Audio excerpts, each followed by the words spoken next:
பாம்பு கடிச்ச சிறுவனை மூட நம்பிக்கையால பெற்றோர்கள் கங்கை ஆத்துல மிதக்க விட்ட சம்பவம் பார்த்தீங்க அப்படின்னா பெரும் அதிர்ச்சியை ஏற்படுத்தியிருக்கு. இந்த காலகட்டத்தில் மூட நம்பிக்கை அப்படிங்கிறது மக்கள்கிட்ட ரொம்பவே அதிகமாக இருக்கு. இந்த மாதிரி மூட நம்பிக்கையால 14 வயது சிறுவனோட உயிர் பிரிஞ்சிருக்கிற சம்பவம் பார்த்தீங்க அப்படின்னா உத்தரப்பிரதேச மாநிலத்தில் நடந்திருக்கு. உத்தரப்பிரதேசம் ஆம்ரோகா பகுதியில் சேர்ந்த 14 வயது சிறுவனை பாம்பு கடிச்சிருக்கு. அந்த பையனுக்கு எந்த ஒரு ட்ரீட்மெண்ட்டும் கொடுக்காம மந்திரவாதிகிட்ட அழைச்சு போயிருக்காங்க அவங்களோட பெற்றோர்கள். சிறுவனோட உடம்புல இருக்கிற நஞ்சை முறிக்கிறதுக்காக பரிகாரம் ஒன்று சொல்லியிருக்காரு அந்த மந்திரவாதி. சிறுவனை புனித கங்கை நதி நீர்ல நீண்ட நேரம் மூழ்கடிச்சு வச்சிருந்தீங்க அப்படின்னா விஷம் தானாக வெளியேறும் அப்படின்னு சொல்லிட்டு மந்திரவாதி சொல்லியிருக்காரு. மூங்கில மிதவை மாதிரி ஒண்ணு அமைச்சு அதுல சிறுவனை படுக்க வச்சு எங்கும் அசையாத மாதிரி கயித்துல கட்டி அதுல ஆத்துல மிதக்க விட்டுருக்காங்க. சுமார் 12 மணி நேரம் சிறுவன் கடும் குளிர்ல தண்ணீர்ல மிதந்துட்டு இருந்திருக்கான். சிறுவனோட நிலையை பெற்றோர்கள் உட்பட எல்லாருமே சுற்றி இருந்து வேடிக்கை பார்த்து வந்துட்டு இருந்திருக்காங்க.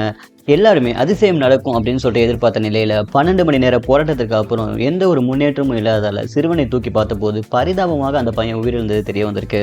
இந்த காணொலி பார்த்தீங்க அப்படின்னா இணையத்துல வைரலாகி வந்துட்டு இருக்கு. சமூக ஆர்வலர்கள் பலரும் தங்களோட ஆதங்கத்தை வெளிப்படுத்தி வந்துட்டு இருக்காங்க. பலரும் தங்களோட கோவங்களையும் கொட்டி வந்துட்டு இருக்காங்க. அது மட்டும் இல்லாம அரசு இதற்கு தக்க நடவடிக்கை எடுக்கணும் அப்படின்னு சொல்லிட்டு இணையவாசிகள் சொல்லி வந்துட்டு இருக்காங்க. இதை பத்தி நீங்க என்ன நினைக்கிறீங்க அப்படிங்கிறத மறக்காம கமெண்ட் பண்ணுங்க. தொடர்ந்து அப்டேட்ஸ்க்கு மறக்காம ஒரு சேனலை சப்ஸ்கிரைப் பண்ணுங்க.